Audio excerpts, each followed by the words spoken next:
প্রিয় দর্শক, আজ আমি আপনাদের জানাবো মাঝরাতে ও আজান দিলে আকাশের দিকে মুখ করে কুকুর কাঁদে কেন। চলুন এবার জেনে নেই। অনেক সময় দেখা যায় মুয়াজ্জিনের সুমধুর কণ্ঠস্বর ভেসে আসে, আল্লাহু আকবার, আল্লাহু আকবার। তখন কুকুর আকাশের দিকে মুখ করে ডেকে ওঠে। অনেকের মনে প্রশ্ন জাগতে পারে, রাতে কুকুরগুলো কেন ডাকে?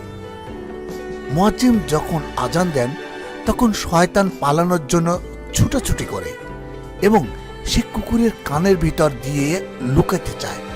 তখন কুকুরের কানের মধ্যে চুলকাতে থাকে, তাই কুকুর চুলকানোর যন্ত্রণায় ঘেউ ঘেউ করে কেঁদে ওঠে। এছাড়াও রাতের বেলা দেখা যায় হঠাৎ করেই কুকুরগুলো ডেকে ওঠে। আকাশের দিকে মুখ করে কুকুর ডাকছে, কান্নার মতো করছে। প্রিয় দর্শক, চলুন এর কারণগুলো আমরা হাদিসের আলোকে জেনে নেই। রাতের বেলা কুকুর ঘেউ ঘেউ করে ডাকে, এ বিষয়ে হাদিসে এসেছে। জাবের ইবনে আব্দুল্লাহ রাদিয়াল্লাহু তাআলা আনহু থেকে বর্ণিত, নবী করিম সাল্লাল্লাহু আলাইহি ওয়াসাল্লাম বলেছেন, রাতের বেলা তোমরা যখন কুকুরের ঘেউ ঘেউ শব্দ শোনো এবং গাধার ডাক শুনতে পাও, তখন আল্লাহর কাছে আশ্রয় প্রার্থনা করো, কারণ এরা এমন কিছু দেখতে পায় যা তোমরা দেখতে পাও না। রাতের বেলা তোমরা আল্লাহর নাম স্মরণ করে ঘরের দরজাসমূহ বন্ধ করো, কারণ আল্লাহর নাম স্মরণ করে বন্ধকৃত দরজা শয়তান খুলতে পারে না। তোমরা কলসির মুখগুলো ঢেকে দাও, মশকের অর্থাৎ চামড়ার তৈরি পানির পাত্রর মুখ বেঁধে দাও এবং পাত্রগুলো উপর করে রেখে দাও। আবু দাউদ, হাদিস নম্বর 1246। প্রিয় বন্ধুগণ, তাহলে হাদিস দ্বারা বুঝতে পারলাম রাসূল পাক সাল্লাল্লাহু আলাইহি ওয়াসাল্লাম বলেছেন, কুকুর যা দেখতে পায় মানুষ তা দেখতে পায় না।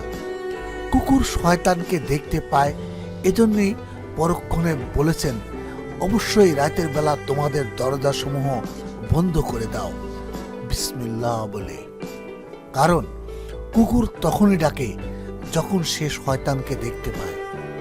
আবার এমনও হতে পারে কোনো ব্যক্তির কবরে আযাব হতে থাকলে তা কুকুর দেখতে পায় ও শুনতে পায় এবং তখন তারা ভয়ে ডাকতে থাকে।